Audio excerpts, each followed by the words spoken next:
Assalamualaikum warahmatullahi wabarakatuh. Perkenalkan, nama saya Rani Wendasari dari program studi manajemen S1.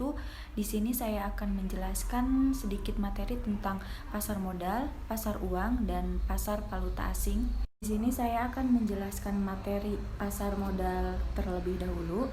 Untuk pengertian pasar modal dapat diartikan sebagai suatu pasar yang diperuntukkan untuk memperdagangkan saham, obligasi, dan jenis surat berharga lainnya dengan memakai jasa para perantara pedagang efek.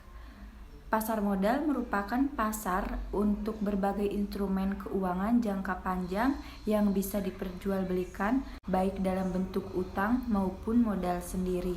Untuk fungsi pasar modal memiliki beberapa fungsi, diantaranya satu, sebagai alternatif berinvestasi, yang kedua sebagai dana jangka panjang, yang ketiga sebagai alat untuk melakukan divestasi, yang keempat sebagai alat restrukturisasi modal perusahaan.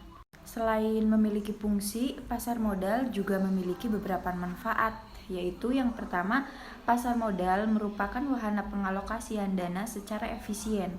Yang kedua, pasar modal sebagai alternatif investasi. Yang ketiga, memungkinkan para investor untuk memiliki perusahaan yang sehat berprospek baik.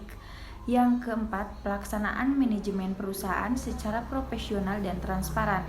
Dan yang terakhir, peningkatan aktivitas ekonomi nasional. Untuk jenis-jenis pasar modal terbagi menjadi 3, yaitu pasar perdana. Nah, pasar perdana ini merupakan pasar di mana emiten pertama kali memperdagangkan saham.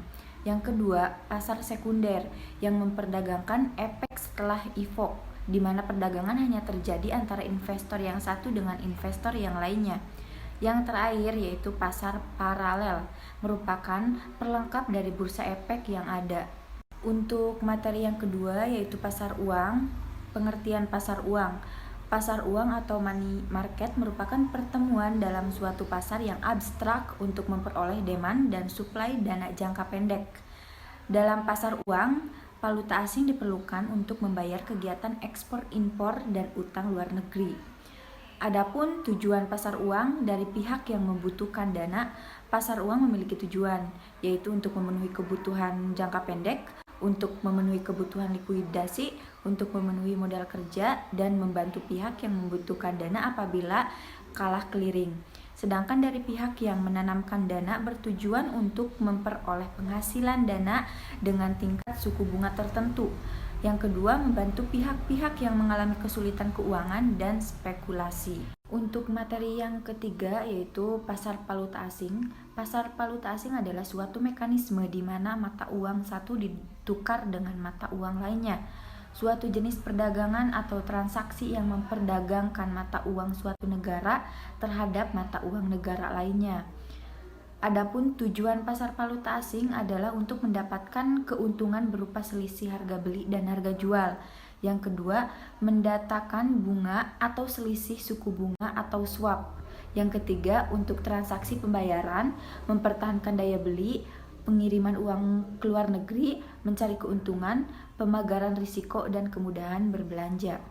Adapun jenis transaksi yaitu yang pertama komersial, yang kedua funding, yang ketiga hedging, yang keempat investasi, yang kelima individu. Nah, untuk peserta pasar valuta asing ada 5 peserta pasar valuta asing, yaitu perusahaan, masyarakat atau perorangan, bank umum, broker, pemerintah, dan bank sentral atau BI. Mungkin itu saja sedikit materi tentang pasar modal, pasar uang, pasar valuta asing yang bisa saya sampaikan. Kurang lebihnya mohon maaf. Wabillahi taufiq wal hidayah. Wassalamualaikum warahmatullahi wabarakatuh.